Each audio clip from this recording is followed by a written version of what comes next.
ഇപ്പോൾ ഒരു കുട്ടി, ഒരു നല്ല ഡിഗ്രി എടുത്ത കുട്ടി ഒരു സദസ്സിൽ വെച്ചിട്ട് ഒരു ഉസ്താദോട് ചോദിക്കുന്നു, അല്ല ഉസ്താദേ, ഈ റൂഹ് പിടിക്കുന്ന ഇസ്രായേൽ ഒരു വ്യക്തിയോ അല്ല ഒരു കൂട്ടമോ എന്നുള്ള ഒരു ചോദ്യം.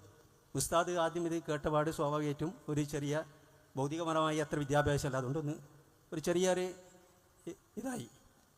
വീണ്ടും അങ്ങനെ ചോദിക്കാനുള്ള കാരണം, ഇന്നിപ്പം ലോകത്തിൻ്റെ വിവിധ ഭാഗങ്ങളിൽ ഓരോ സെക്കൻഡ് വെച്ചിട്ട് ആയിരക്കണക്കിന് ആളുകളാണ് മരിച്ചു വീഴുന്നത്. ഇറാഖിലാണെങ്കിൽ 270 കോടി ഓൺ ദി സ്പോട്ട് മരിച്ചു. അങ്ങനെ ലോകത്തിൻ്റെ വിവിധ ഭാഗങ്ങളിൽ ആയിരക്കണക്കിന് ആളുകൾ ഒരു സമയം തന്നെ മരിക്കുന്നുണ്ട്.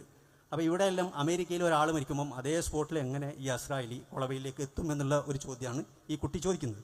അതിന് മറുപടി പറയാൻ ആ പണ്ഡിതനിക്ക് കഴിയാതപ്പം അതിനെ നിരീശ്വരവായി, നീ മതമില്ലാത്തവന് എന്ന് പറഞ്ഞ് അതിനെ നിരുത്സാഹപ്പെടുത്തി. പിന്നീട് ആ കുട്ടി വലുതായി, പിന്നീട് പ്രബോധകനായി മാറിയ ചരിത്രമൊക്കെ ഉണ്ട്. അപ്പോൾ ഇതിന് ബഹുമാനപ്പെട്ട ഉസ്താദിൻ്റെ മറുപടി, എന്നെ പോലെ ഒരുപാട് ആൾക്കാർക്ക് ഇത്തരം സംശയങ്ങളൊക്കെ ഉണ്ടാവും. എനിക്ക് ചോദ്യം എന്നുള്ളത്, മലക്ക് ഒന്നോ അല്ല ഒരു കൂട്ടമോ, നമ്മളൊക്കെ മദ്രസയിൽ പഠിച്ചത് ഇസ്രായേൽ ഒന്നാണെന്ന്.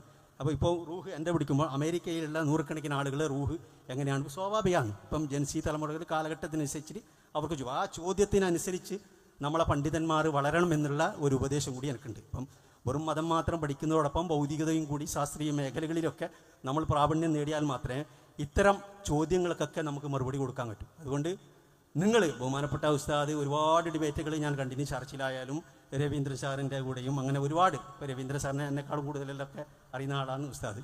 അപ്പോൾ ഇത്തരം ഡിബേറ്റുകളും നിങ്ങൾ ഇതുപോലുള്ള ഒരു ഇതിനൊക്കെ ഒരു സംശയ നിവാരണം നിങ്ങൾ ഈ സദസ്സിന് മാറ്റി കൊടുക്കണമെന്ന് ബഹുമാനമായി അഭ്യർത്ഥിക്കുന്നു.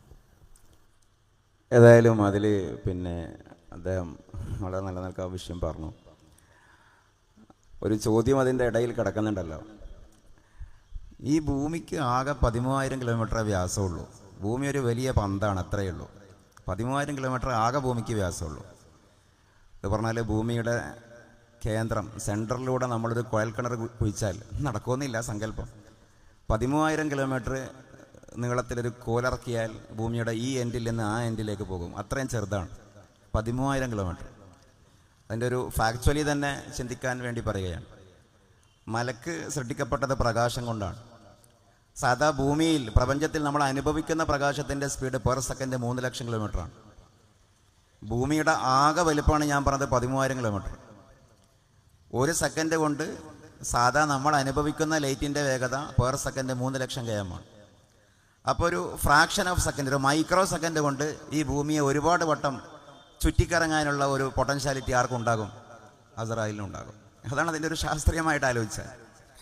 ഇനി മറ്റൊരഭിപ്രായം, അസ്രായേൽ എന്നുള്ളത് റൂഹിനെ പിടിക്കുന്ന മലക്കിൻ്റെ വിഭാഗത്തിൻ്റെ ഹെഡിൻ്റെ പേരാണ്. അസ്രായേലിൻ്റെ കീഴിൽ ഒരുപാട് വേറെ മലായിക്കത്തും ഉണ്ട്. അതാണ് അയിമത്ത് പറഞ്ഞത്. അപ്പം അതിനൊരു തെളിവ് പറയുന്നത്, നബി സല്ലല്ലാഹു അലൈഹി വസല്ലമയുടെ റൂഹിനെ പിടിക്കുന്ന സമയത്ത് വളരെ പ്രവാചകനോടുള്ള ആദരാതി രേഖത്താൽ ആദ്യം ജിബ്രീൽ അലൈഹിസ്സലാം വരുന്നു, പിന്നീട് അസ്രായേൽ വരുന്നു. അസ്രായേലിൻ്റെ കൂടെ ഇസ്മായിൽ എന്ന പേരുള്ള മലക്കിൻ്റെ നേതൃത്വത്തിൽ 70,000 മലക്കുകൾ വരുന്നു എന്നൊക്കെ ഹദീസിലുണ്ട്. തശ്രീഫ് അല്ലക്കബ, ഇക്രാം അല്ലക്കബ, തഅലീം അല്ലക്ക എന്നൊക്കെ പറഞ്ഞിട്ടാണ് അവർ വരുന്നത്. അവരൊക്കെ അസ്രായേലിൻ്റെ കീഴിലുള്ള കീഴ് ജോലിക്കാരാണ്, അല്ലെങ്കിൽ മലക്കുകളാണ്. അങ്ങനെ അതിനെ ഇസ്ലാമികമായിട്ട് നമുക്കതിനെ വായിക്കാം.